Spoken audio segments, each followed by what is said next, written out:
Welcome back to Science vs. Conspiracy over Coffee, the show that explores the possibilities of what can't be easily categorized or explained away.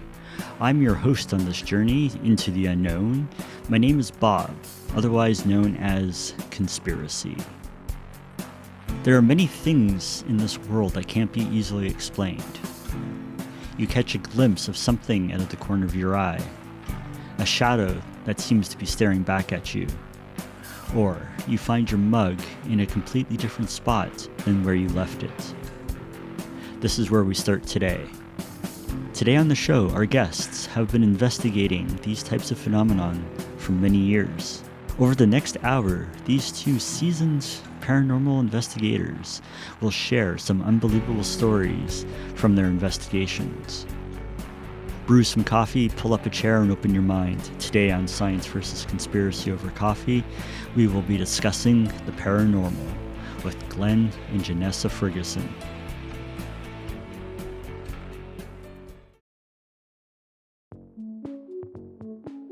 Welcome back. Glen and Janessa have a combined 40 years of paranormal experience. They offer advice, education, and recovery of all things paranormal. Glen is the founder of the Canadian Paranormal Society. Glen also writes articles for Great British Ghosts and the Spectral Times on topics related to all things paranormal.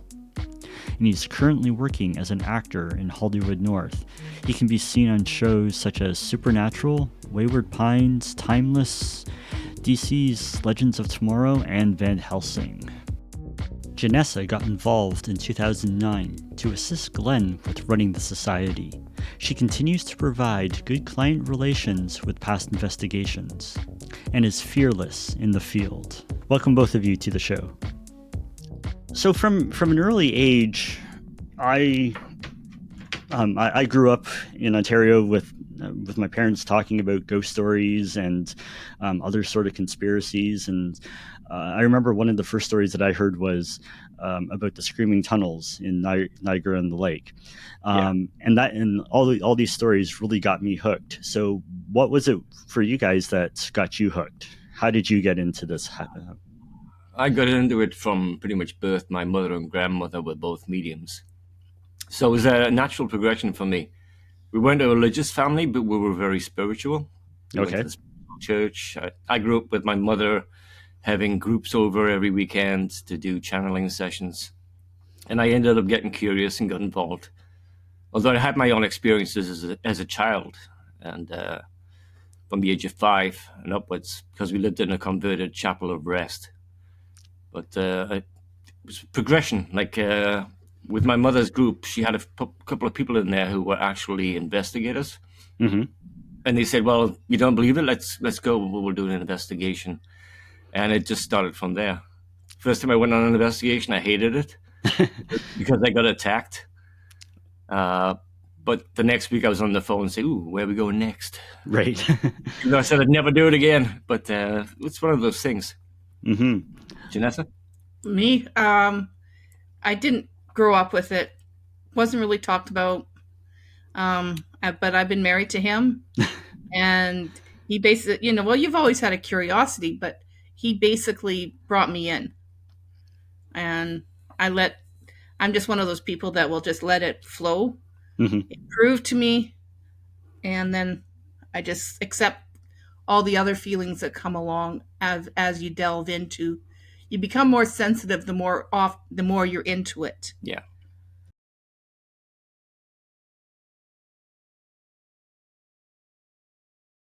Right. So are you more of on the skeptical side of it, or did you go into being more skeptical?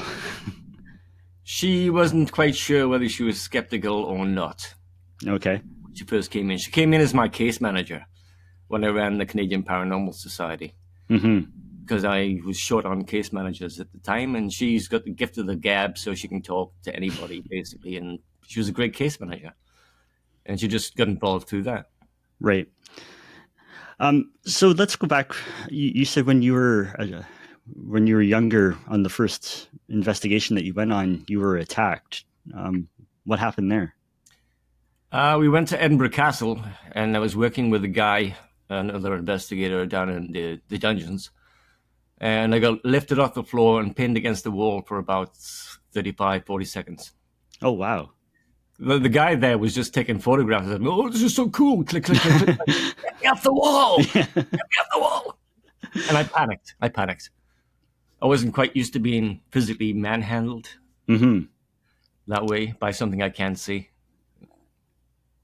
Well, I mean, you physically, he was open to it, and obviously, the more he panicked, the more energy the spirit that was doing it Fed off it, had the extra energy because of my fear. Yeah, because they feed the energy off your fear, right? Right. Especially if you're a negative energy. So in your other investigations, has anything like that happened again, or?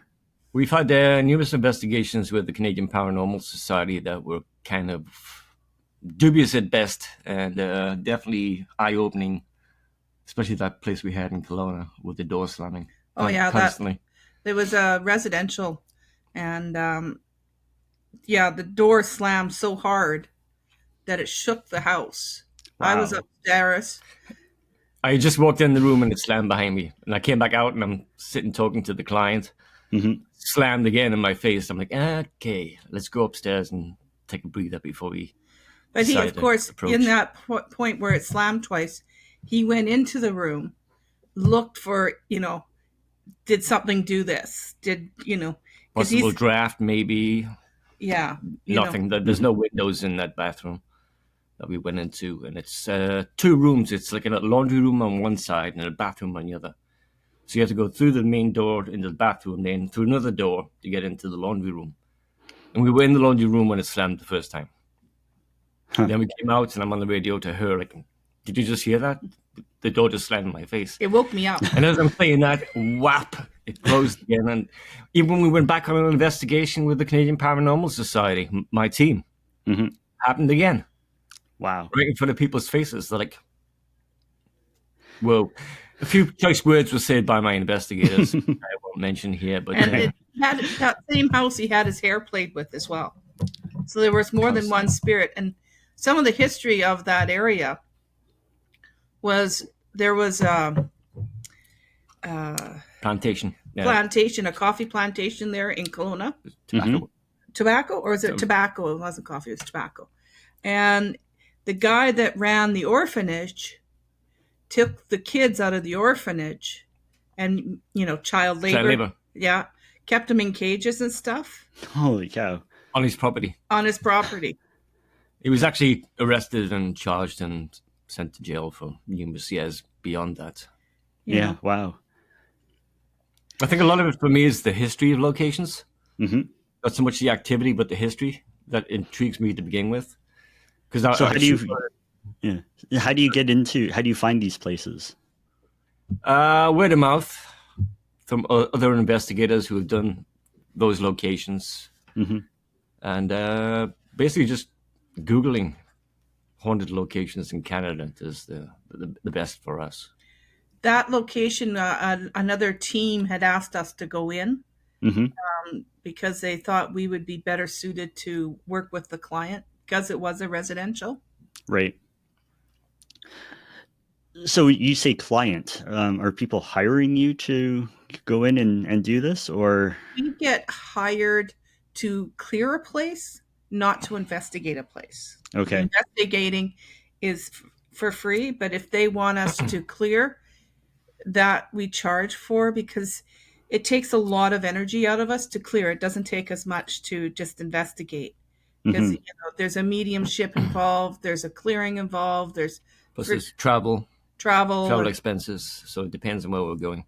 And clearing can take us a couple hours. And then we might have to come back because they might, we have to work with the client as well. Social work we have to do social work for the afterlife and social work for the living.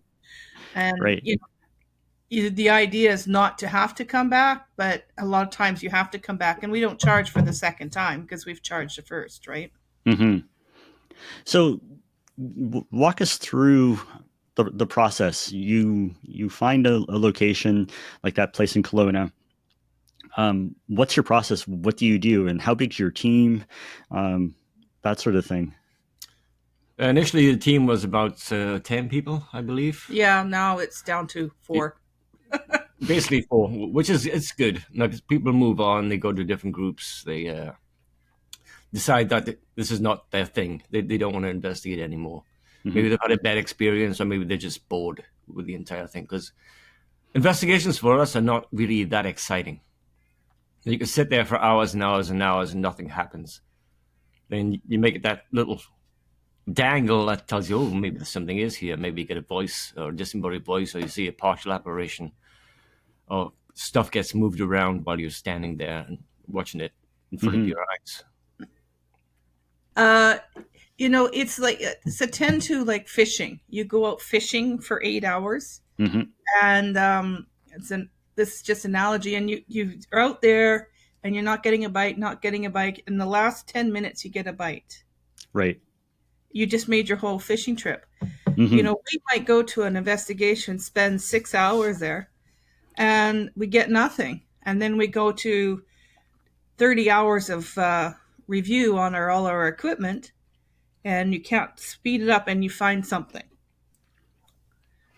And that's what makes it worthwhile. But sometimes for me, it's hard for me to stay awake because I have to get up early in the morning, and by about 2:00, I'm a little bit of cranky. Right. Yeah, just as the activity is about to start. Yeah. I'm like, oh, good. Yeah. So I guess that brings up another question. Like, what kind of equipment do you use? EMF gear, digital voice recorders, thermal cameras, IR cameras, full spectrum cameras, trigger devices. What's that thing that thing that Troy has? That the SLS camera. The SLS camera. Yeah. Structured light source camera. There's, but one of our pleasant ones is when we get called in to do locations that say are historic locations, and they like to, we go in and we investigate, we get some evidence, and they ask us back to do a fundraiser. We did one in April. Yeah, a fundraiser at Fort Steele. It was a fundraiser for one of the gentlemen that worked there. He had stage 4 cancer, and to give him some, lives in Cranbrook. The cancer center is in Kelowna, and we raised quite a bit of money overnight. Mm-hmm. Oh, that's amazing. The week after we left, the information center almost burned down to the ground. Yeah. And I got hit. You got nailed a couple of times. Yeah. There was a spirit in the jail that he died in the cell and froze to death in the cell, and they couldn't get the guard to come and open the door. He couldn't hear them. Mm-hmm. And they've lost the key to the lock of that cell. And the guy really would like to go, but we can't clear him until we get open in that cell, and they don't have the key to the lock to open the cell. Oh, no. They can't find the key. And they can't find the key. And actually, the last time an investigator went in there, he got attacked in the cell. That's why they locked the door. Oh. So now they can't find the key anymore. It's like... And I got attacked. And I've had some health issues, so Glen's getting me out of there quite quickly. Mm-hmm. And COVID, let's not go into COVID. That caused all the health issues. But, I feel that he would like to move on, but I can't move him on until we can get the cell open. Which is kind of weird. Right. He still believes that door is locked and he can't get out, even though he travels in between the 3 or 4 cells in that little corridor. Mm-hmm. So do you find that? Yeah, do you find that a lot, that the spirits that are trapped there, they move around the environment, but are trapped in that one room, like with the door being locked, type of thing? I think it's their mental concept that they're still in jail. Mm-hmm. So they have to be officially released. So you got to open the door and say, okay, you can go now. Yeah. Right. So I guess it depends. Be somebody that understands that they can go to the light. If we open the door and 2 or 3 of us are standing there saying, you can leave now. You can go to the light. There's somebody waiting for you. And at that point, then he can leave. Mm-hmm. We did that earlier at Fort Steele. We had a little boy, and there was 4 of us creating a light energy field, a light field. And the little boy came on because he had somebody waiting for him on the other side, and a spirit came running down from there. He saw the light, the energy. It came running out and said, I want to go. I want to go. Huh. Yeah. Wow. Yeah. And he was just coming down, like he saw, and his wife was waiting for him on the other side. Amazing. Yeah. So how do you create these light fields that you mentioned? Use your mind to create an energy, to create a gate. Yeah, to create a gate. And when you have 4 powerful mediums or empaths, you combine it becomes a pretty strong light force. Mm-hmm. I mean, some people may say this, oh, that's just hokey, but it's not. When I go on into an investigation, I protect myself with a light over top of me, an aura. That's the word I'm looking for. And I do it because I am very open, and I don't want to be, I've had health issues, and I don't want to be hit up. I said COVID. I got the initial COVID before vaccines.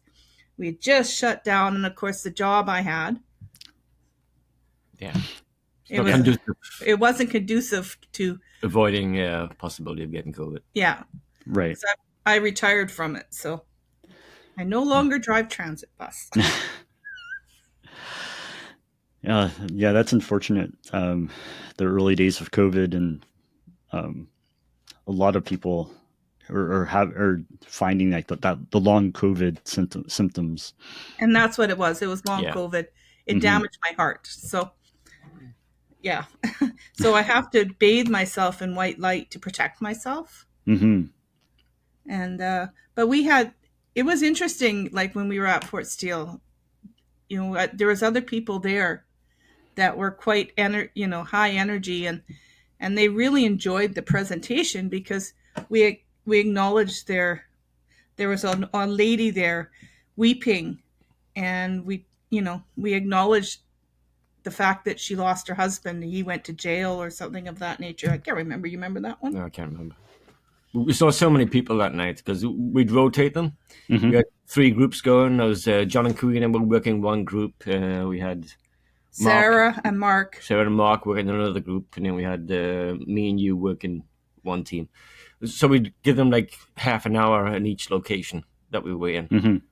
We took the jail and the courthouse, and other guys took the hotel, and there's one other location they had. The theater, yeah.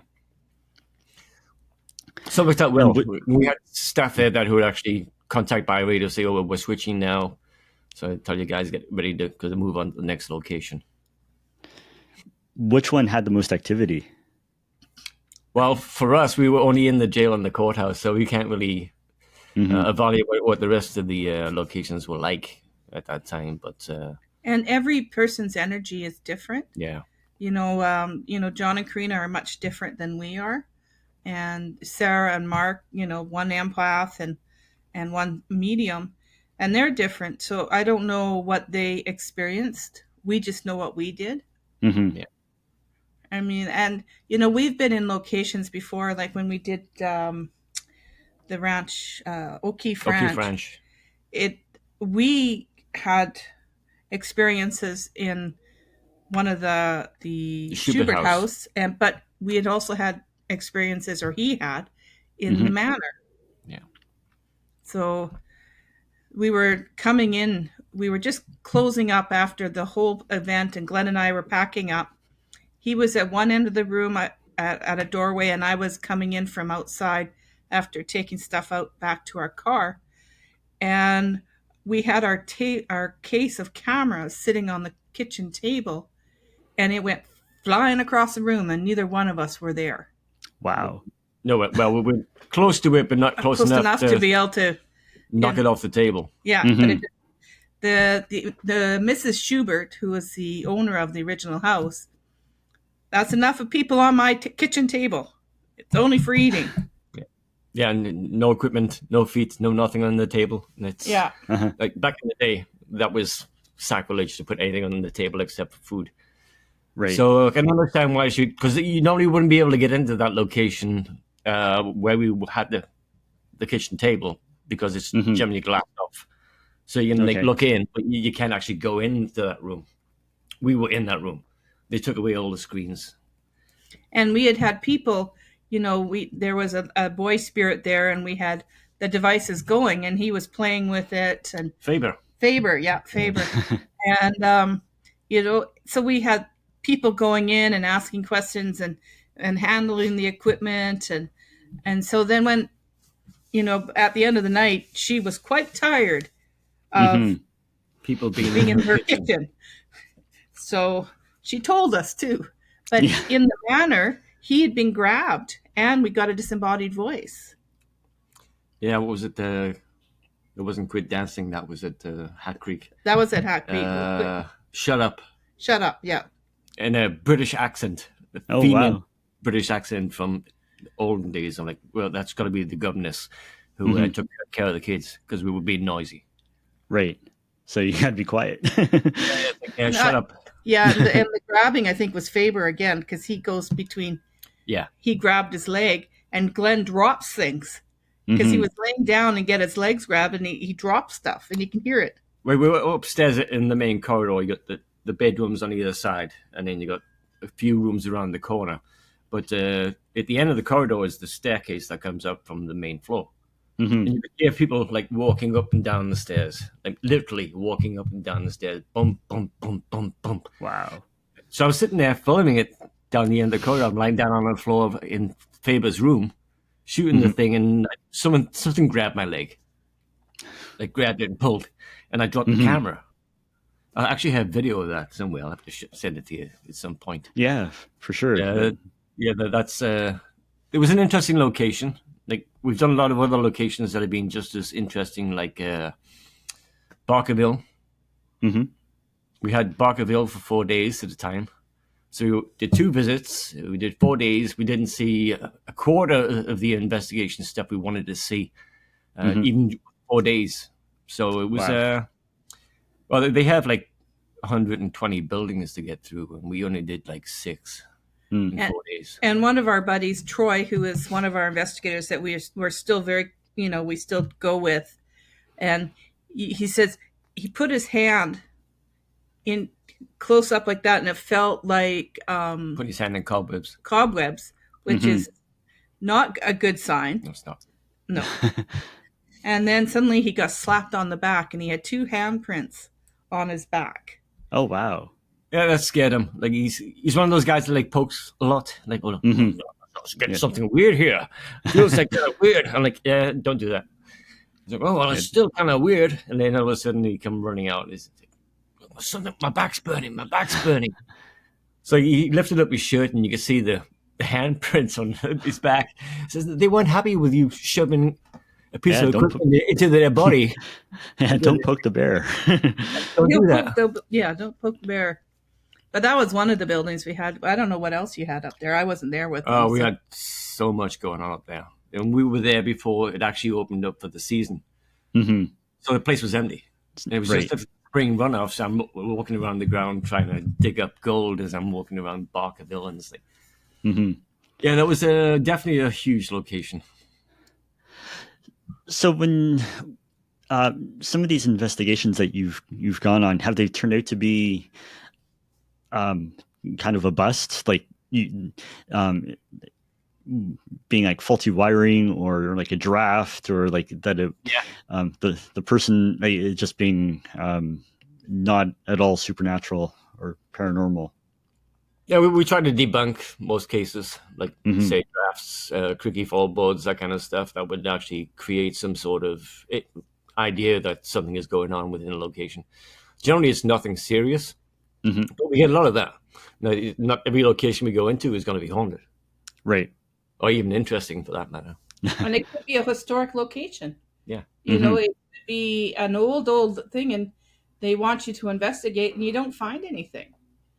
But then it doesn't perform on command either. Right. It could still be there. Just the timing could be off. It's like, yeah, no, I'm not dealing with you guys. Like, thank you very much, but I'm gonna go. They won't interact.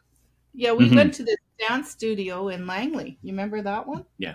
Where the music kept turning on. And it wasn't a song that was how was it? It was It wasn't on that playlist. Yeah. For the studio. Wow. And it was turned on at full blast. And it just kept repeating and turning on and yeah, when we turn it off, we walk away and come back on again. It's like, okay. Let's unplug it. Let's unplug it. So I unplugged it. It came back on again. I'm like, it's got no power to the actual stereo. What's going on? Yeah. But I don't feel it was malevolent. It was trying to get our attention. Yeah. Mm-hmm. And we were kind of right. So are a lot of the spirits that you encounter, are they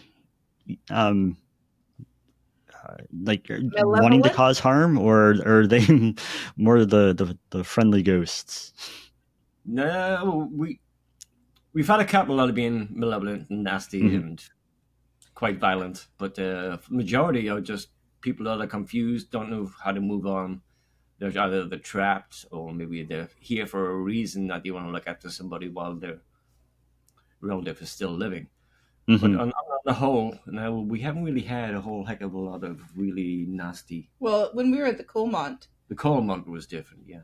Up on the third floor, it's a condemned floor, and we were up there, and we got 3 of our investigators were up. He was downstairs in the room. I was outside in the trailer, and they heard, "Troy, do not go in the room." All 3 of them, they thought it was him. 3 floors down. He's 3 floors down. And this building is still up from the 1911, 1910. Yeah. So it's got, it's been, the first and second floor are not condemned. The third floor is.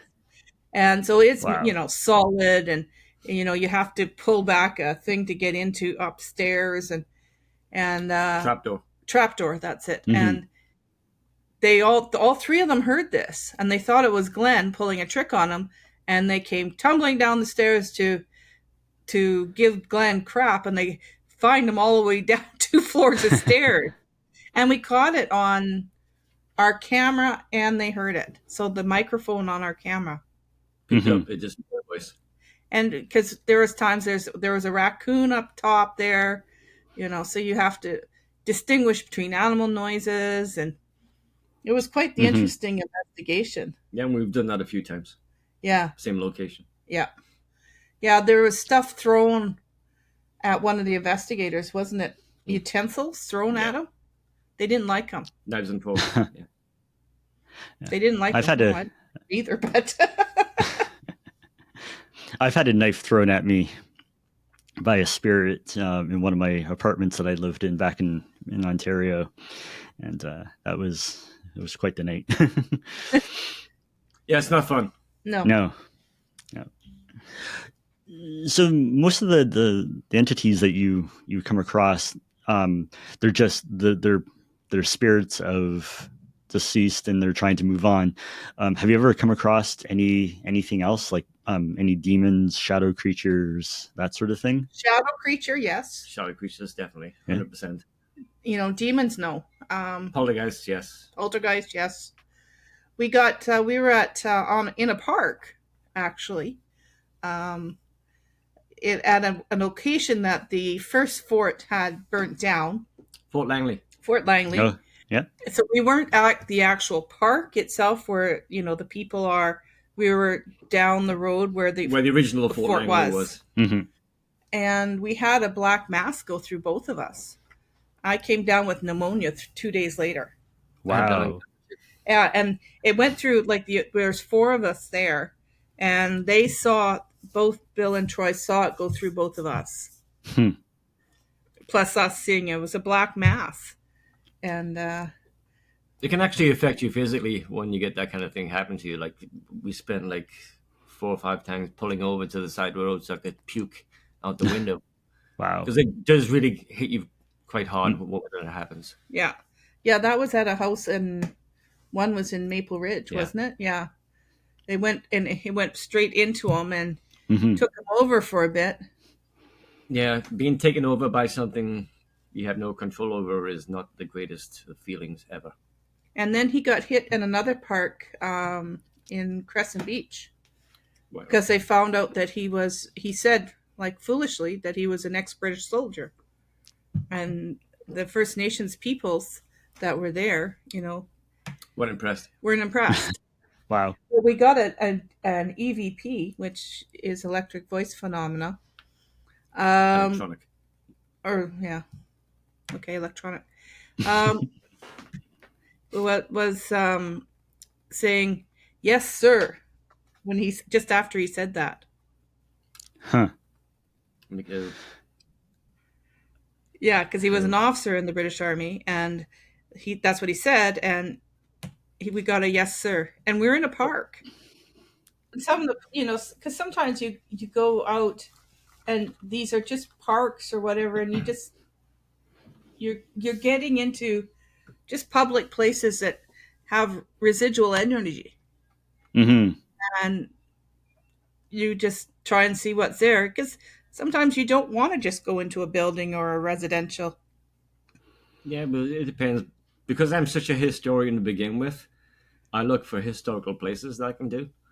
I'm not really a big fan of doing residentials as Hmm. such, but when it comes down to the history of the location, I delve into it before we even get to the location, find out what happened there, what was involved, what could have caused the haunting. Hmm. That's my thing. Yeah, you Whereas want to know other what you're people, getting into.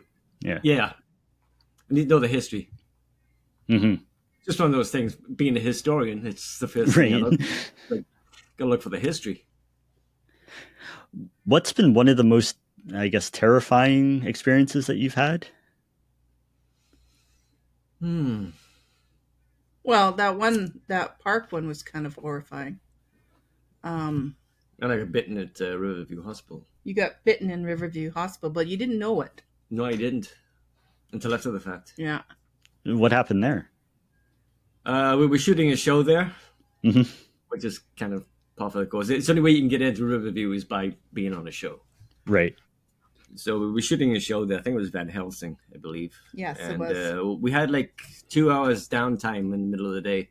Hmm. And with me being a historian and curious about Riverview Hospital, guess what I'm doing? Yeah. I'm One of taking the off. benefits of working on the show, I guess. Yeah. No, I'm not going to sit on my phone. I'm going to go snooping. Snooping Mhm. around all the way from the attic all the way down to the tunnels underneath. The crease clinic there.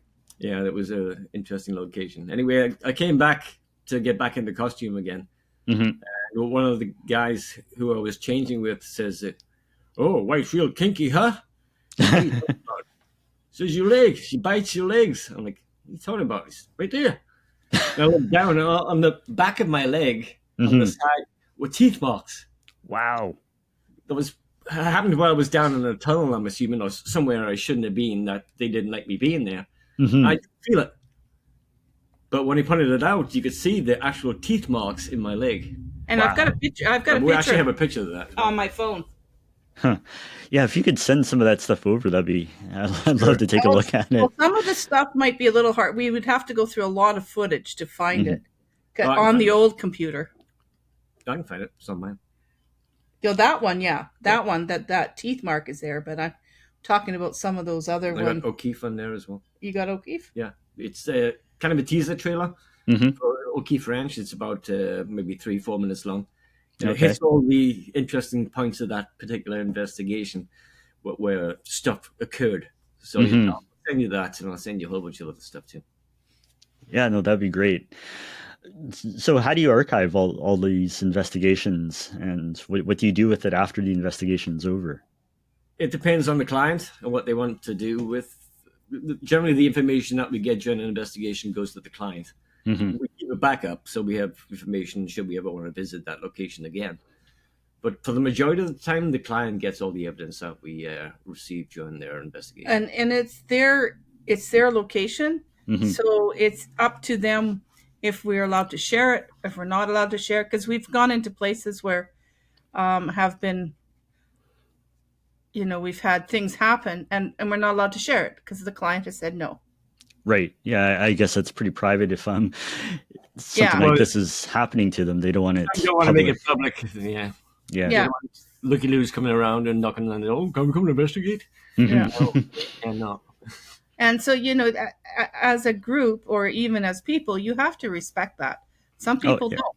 Yeah. And that's a big thing for us is, if you tell us, it's your evidence. Mm-hmm. It's not our place to tell you. Right. Yeah.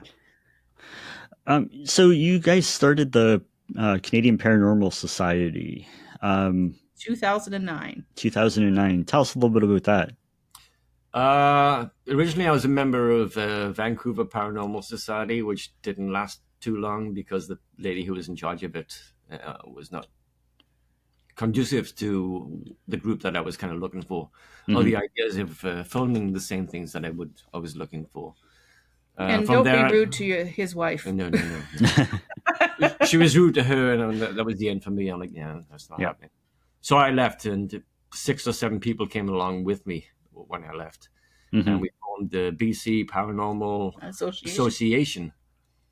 And when I went to do my society registration, they wouldn't allow me to use BC. Oh. Well, how about Canadian Paranormal Society? Just as a joke, I put it out there. And I think, yeah, you can have that. You can use Canada, but you can't use BC? No, it was Canadian. Oh, Canadian. Sorry. Yeah.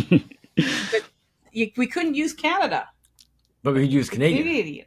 That sounds weird. Well, it's trademarked by the government of Canada and by the government of BC. Right. So pretty much it was a whole bunch of like-minded guys from Vancouver Paranormal Society decided, let's go with Glen. Mm-hmm. We've got all the equipment too. We've got all the decent cameras, and it worked out well for a while. But personalities clash, egos clash, and before you know it, they left, and then I ended up forming the Canadian Paranormal Society. There's a lot of egos involved in this field. It's not like we get paid to do this. Mm-hmm. And and don't get us wrong, we had an ego as well. Now it's a lot different. We just don't care about all the dramatics. It's 43 years for me, and you're about what, 10 now? 10 or 11? 12 13 years? 14 14 years. And we just don't want the dramatics. So you don't want the drama. No, it's pointless. Yeah, waste of time. Like people claiming investigation sites as their own, saying, "Oh, you can't go there. That's my investigation." I'm like, "Yeah, excuse me." Client asked us to come in, so you know what? Right. Yeah. It's not your call. It's not your call. The client is king, I think is a word. Yeah, it's like that with so many things. Like with our web design business, you got to do what the client says, and if other people can't come in and boss you around, it's the client. Yeah. Well, that's the thing, and so many, like we've had the Bailey House in Merritt, the Bailey House Museum, where you got sick out of that one, didn't you? Yeah. Yeah, and they don't mind, so a lot of these places don't mind us talking about it. Mm-hmm. Because it's good for business, kind of do their non-profits association. So more people that come in, the better it is for them. So having the actual fact that their place is haunted for them creates business. Mm-hmm. Yeah, with the paranormal tourism type stuff going on. Yeah, right. Yeah, but I guess it's like the residential homes that you get called into that they may not want people publicly announced that, oh, my house is haunted. Well, we went into a big tourist spot and they didn't want it posted. That's fine. And that's fine. That's fine. Yep. Yeah. And we never have, and I still will not talk, we had forks and knives thrown at you, didn't you? Yeah, that was fun. Yeah. Wow. He was in a restaurant and there's things being thrown at him and things being dropped on the floor, and it was quite interesting. They loved the evidence, because we went back and did the evidence and stuff of that nature. They loved it, Yeah, but still. but Mhm. they asked us not to say anything, so we never have. Right. Yeah, and you have to respect that. Yeah, we've been, I think, a lot across the province. Would love to get to a few places outside of the province, Mm-hmm. do them, which and there's a couple of other places that we haven't seen that we're working on to go and see. But we don't do a lot of investigations anymore, per se. A couple a year. Mm-hmm. We don't actively do it. People usually approach us now. I don't actively approach other, sites to do it. Now we have a pretty good reputation with the Canadian Paranormal Society. groups. We've been to several conferences. He's talked at several conferences. Kentucky and Winnipeg. And we just did Fan Expo. Anime, yeah. Vancouver Fan Expo, was it? Yeah, it was the Fan Expo. Yeah. That big one in Vancouver a couple months ago. He just did that one too. I don't mind standing up and talking in front of a whole bunch of people about what I do. It's fine. Right. And it was kind of ironic because I was filming it on my phone, and I walked back and I hadn't been on my new job for very long, and there's one of the people that I work with grabbing my hand, right? And going, Right. oh my goodness, it's a really small world. And then there's some other people that used to ride my bus as a transit operator, and they're there, and they're going, oh my gosh, we didn't realize it was you guys. Yeah, we were packed that day as well. Yeah, you didn't. It was just a town hall, and we didn't realize it'd be that busy. But it was packed with standing room only. Wow, that's amazing. Yeah, and Lydia, was very good. Yeah, she does Vancouver ghostly tours. So, Lydia Williams is her name. She does Vancouver ghostly tours. So, if you guys ever wanted to do that, she'd be interesting. She's quite knowledgeable about Vancouver. She's quite good too. Yeah. Like we've been working with John and Karina now for what, a couple of years? 2-3 years now. We met because you met them at the Sasquatch Inn. Yeah. They were investigating Sasquatch Inn in front with TMP. Yeah. True North Paranormal. Okay. Which is a television show. So Yeah. we were actually doing stuff, and because we'd just been in there, and he knew of me, he says, "Can you come in and do an interview with me on what you experienced while you were actually at the Sasquatch Inn?" I'm like, "Yeah, sure." And we've been friends ever since. Yeah. We just hit it right off. Yeah. Because they're really, really... They're like us. They're like that. They're not like any other investigator. They're exactly like us. They're a couple. They've been married quite a few years. And she's a medium, and she's very good. She's a very good medium. Yeah. And they're very real. They don't... they're just who they are. And they're just absolutely lovely people, and we love being around them, and like-minded when it comes to investigating. They live in Falkland, BC, so it's quite a distance. So we don't get to see them all that often. Right. Got to coordinate. Yeah. What's it like doing an investigation with a medium or with people who are more sensitive? Like me? Like you. I'm an empath, so I'm an okay. empath. It's like, okay. I'll use what she's feeling in corroboration with the evidence I'm picking up on audio or video. So it kind of works out in numerous ways. Like the EMF gear we use, the electromagnetic field gear, is pretty high end. And if she's asking questions and we're getting responses on our EMF gear. Well, I feel things. Like I'm not a medium per se. I'm an empath. So a lot of times when I get the feelings, am I starting to go away? Slip off the screen. Slip off. The feelings that I get is just like when I got attacked at Fort Steele, I nearly fell over. And he's watching me, and I'm falling into the jail cell. Right. Like, yeah, out. out. Go. Because I think a lot of it was because, I was having some blood issues. And I wasn't as strong as I could have been to be able to block it. and he found a weakness in me Yeah. and attacked me, Exploited that. exploited that. Have you ever brought anything back with you? Yep. He has. Yeah. Not pleasant. You have to Hiking. clear your own house. Yeah. It gets pretty bad.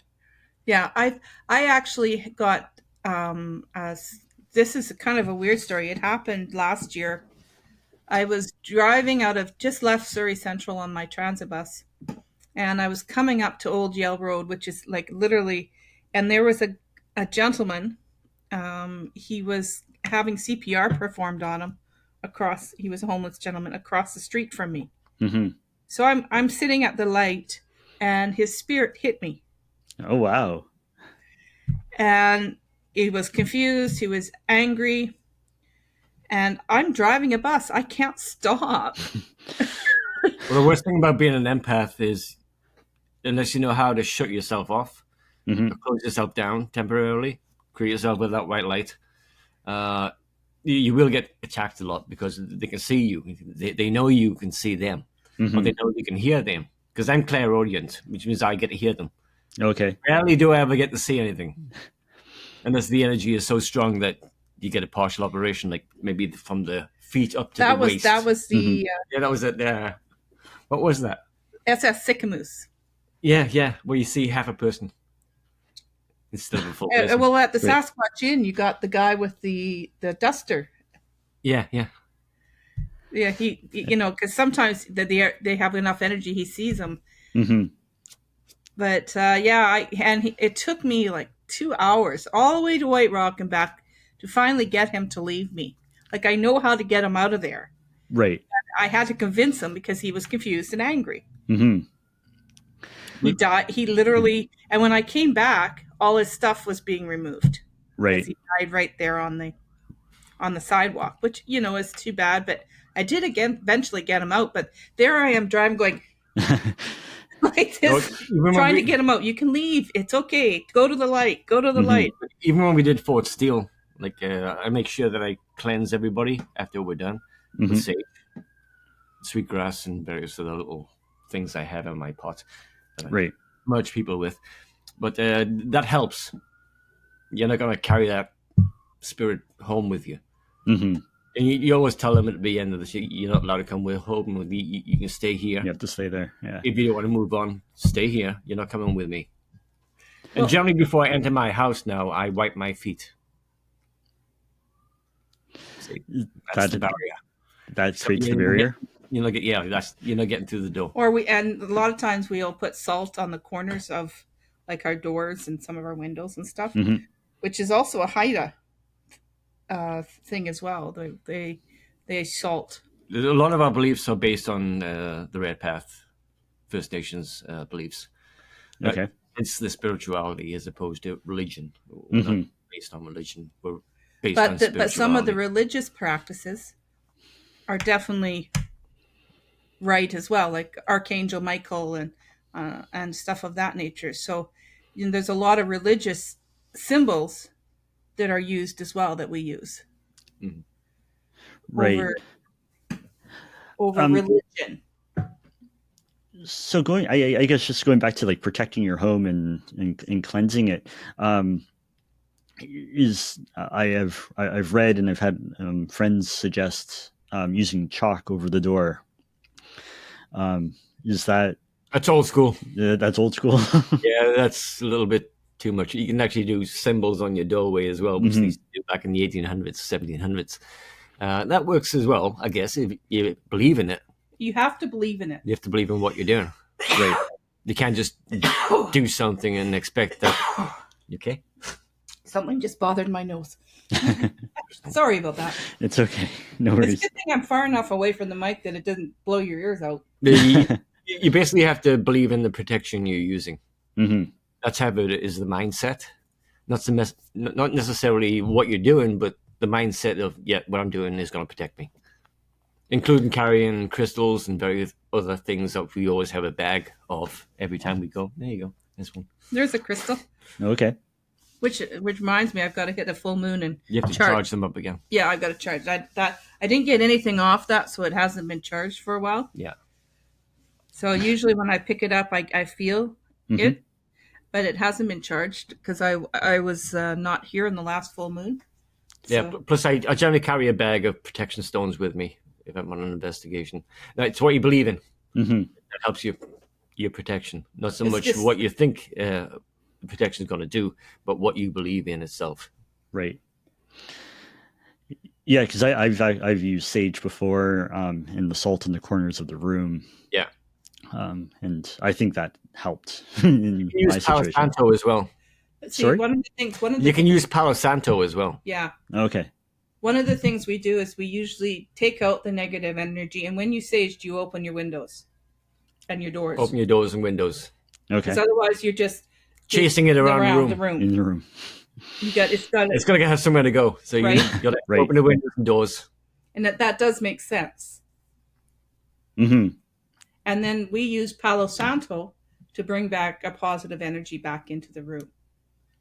So you use the sage and the sweetgrass and various other forms to clear, Clear it. and the Palo Santo to enhance. So it's kind of a weird thing. Mm-hmm. So then how do you recharge those crystals? You mentioned about the full moon. How does that, you just leave it out, or You just leave it out. Yeah. Yeah, put it outside and leave it out overnight. And you can also wash it in salt too. And then by morning it should be fully recharged and Yeah. ready for use. Yeah, but then you have to recharge it again with physical words. Like if this was Janessa's stone here, I Mhm. put it on my forehead, which is my second chakra. Mhm. I'd say I enhance this stone with the power of protection. Done. Put that down. Good. Go on to the next stone. Same thing. Same thing with the next one. Same. If you got a bag of 10, 15. And this is not a pieces. protection stone anyway. No, This it's not. It's a love stone. Yeah. It's a positive energy. It's a rose quartz. So protection is your hematite and a lot of your black crystals. Yeah. And of course, the purple. What? Yeah, purple crystal. I've been gone for 2 weeks. I got back yesterday, so I'm still kind of trying to get back Yeah, in. she's a little tired. I'm a little Right. tired. I was in Alberta all week, and when I was in Swift Current, I got out to take a picture of this valley. Mhm. And oh no, it was Medicine Hat. I wasn't in Swift Current. That's in Saskatchewan. I was in Medicine Hat, and I got out, and all I could feel was the ancestors, the Indigenous ancestors in that Mhm. area. It was quite. And my uncle goes, "You feel that too, don't you?" All right, You so know that. pretty overpowering. Yeah. Yeah. It wasn't threatening. It Mhm. was just. I said, I wish I had some a cigarette where I could offer them tobacco as an offering to the ancestors and thank you for protecting me and protecting the land. And because when we moved in here, we did that because we live in Chilliwack, and we asked. Glen was out there asking the ancestors for protection and giving them thanks for letting us move onto their land, because we also live on indigenous. This is an indigenous land, Mhm. and it's also it's near the Chiat. I always have problem Chiacton. Chechen. No, it's not Chechen. It's Chiacton. Chiacton or something. I'm not quite sure the name of the band in our Yeah. local area. Because we live, that's the band we live on. Mhm. But our actual mentor for a while was First Nations Cree. He was a pipe carrier and Shaman. Oh man, he taught us so much. Yeah, unfortunately, he passed away. But that guy was an extremely interesting character at best. Yeah, he was a Cree elder, and just a wonderful, wonderful, wonderful man. Miss him greatly. Yeah. Eagle Mhm. Child.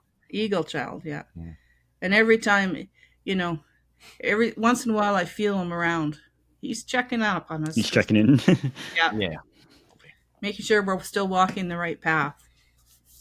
The spirits and stuff that you've come across, you believe that they are spirits and not like entities from other dimensions or anything like that. They are deceased people and who are trapped and are looking for a way, potentially looking for a way out. I can't really say for sure that it's not interdimensional, especially when it comes to shadow people. That kind of confuses me a bit. Like, there's no interaction as much. They're just standing there. And they watch. They watch you. That's all they do. They're terrifying. So, yeah, they are quite terrifying. Yeah, but what we have planned with John and Karina is going to be interesting.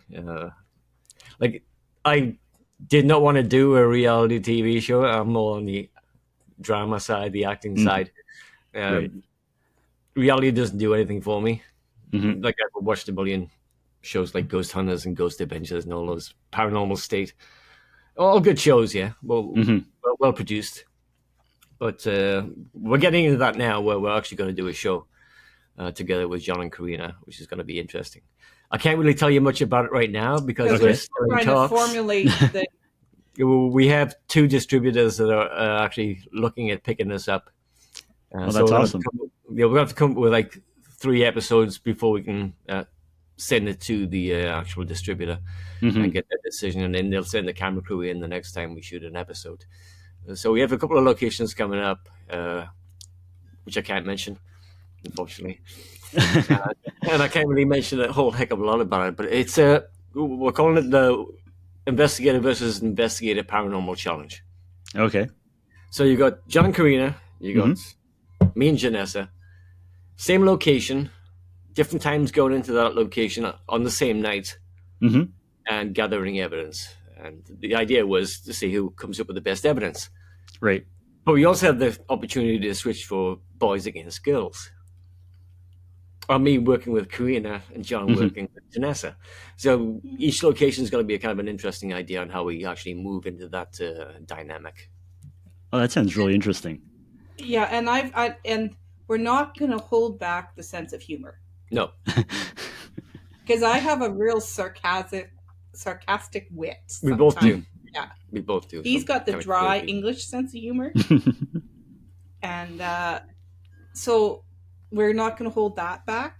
Because I give you an idea on we were at O'Keefe Ranch, and I was with 2 of our friends from the Okanagan Paranormal at the time.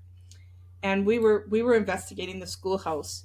And I heard that him and 2 others, one was my nephew and the other one was one of our other investigators, walking. And it's in the middle of the night, and I said, shh, shh, shh, shh. It's like 3 o'clock in the morning. 3 o'clock. And they're coming over our way, and I don't know how they didn't know we were there, but I'm going, shh, shh, shh. And so I went behind the door, and the other 2 stopped, and we had no lights on, and they came in, and my hand went over the door and hit his shoulder. I went and grabbed his shoulder. And I left about 7 feet. Yeah. No kidding, I screamed. 2 screamed. The other 2 took off. I'm like, good, great. Wow, that was a real ghost. You took off on me. And what? Yeah, I get payback. We actually have that on video. Yeah, the scream more than anybody. Me, I got them. Yeah, Glen says you're walking home. Yeah. That's pretty funny. Yeah, I'll send you that clip, and you can actually edit it and take anything you want out of it. Yeah, no, that'd be great. Like had track marks or not, but I scared the living bejesus out of it. No, we do have that kind of sense of humor. We're not just going to be 100% serious all the time, especially if it's a slow night and nothing's happening. We know we will pull pranks on each other, which is kind of like, it makes it more fun. And I can't help serious, it. I can't help it. I just can't help it. I am a serious person, but only to a point. You met me. You saw that. Yeah. There's a point where, okay, I got to break it. I got to do something else, say something stupid or pull something or just to kind of break the tension. Because if it's too serious for me, I'm not having fun. Right. Yeah, you got to have that fun aspect. Yeah, there's points to be serious, but there's also points that I want to enjoy it as well. Right. Yeah. So before we end it today, we on the show we drink a lot of coffee. and we talk about coffee a little bit when Jen and I are doing our banter back and forth.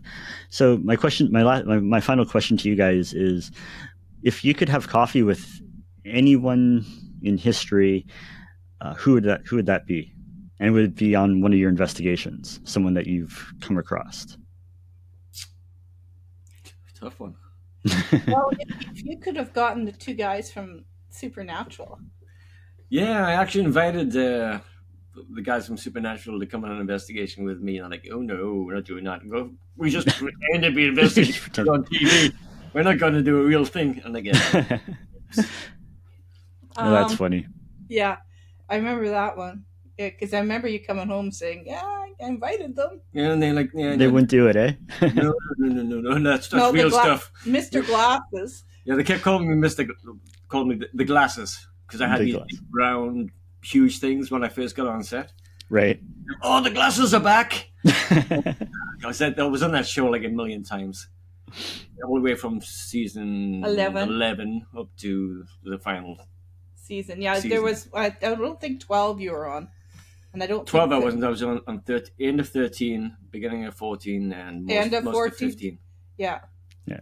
Wow. Who would I? I would love to have coffee again with Keith Age. Yeah? Yeah, he's a rock and roll ghost hunter. He's from Kentucky. And he's just such a nice man. He runs the Louisville Ghost Hunter Society. Yeah. I would love to have, because he's got so much knowledge. He's been doing it for years. The other one I didn't get enough time, and you did, was Johnny Zaffis. Yeah, John Zaffis. Yeah, he's the godfather of paranormal Ed and Lorraine Warren's nephew. Okay. Okay. You know who they are, don't you? I think so. Yeah. Yeah. So, and he's just a really humble man.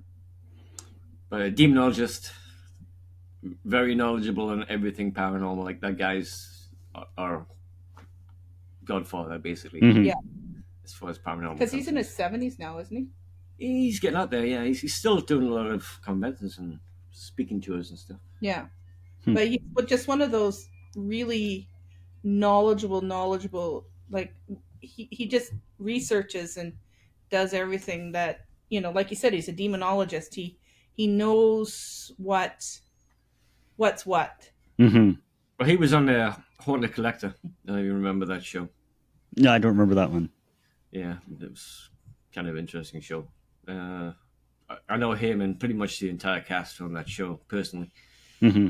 It's kind of nice that he's still out there. Yeah. At his age, I'm like, man, he'll Wow. be 50 years in the field now. I'm like, damn, you got me beat by 7. Yeah. I'm like, yeah. 50 or 60? Yeah, something up. Yeah. He's getting up there. Yeah. Well, thank you so much for being on the show this week. Not a problem at all. Have you guys experienced anything like Glen and Janessa have? Let us know in the comments. We'd love to hear your ghost stories. If you like this episode, please subscribe or give us a thumbs up depending on where you are listening. If you like the show but not the ads, head over to Apple Podcasts where we have our premium channel. You get commercial-free listening, early access to new episodes, and bonus content, all for less than $2 a month. Go check us out. Well, that's it for this week. But before we go, remember, being paranoid is smart.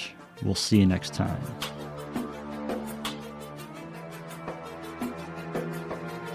This has been a Story Monkey production.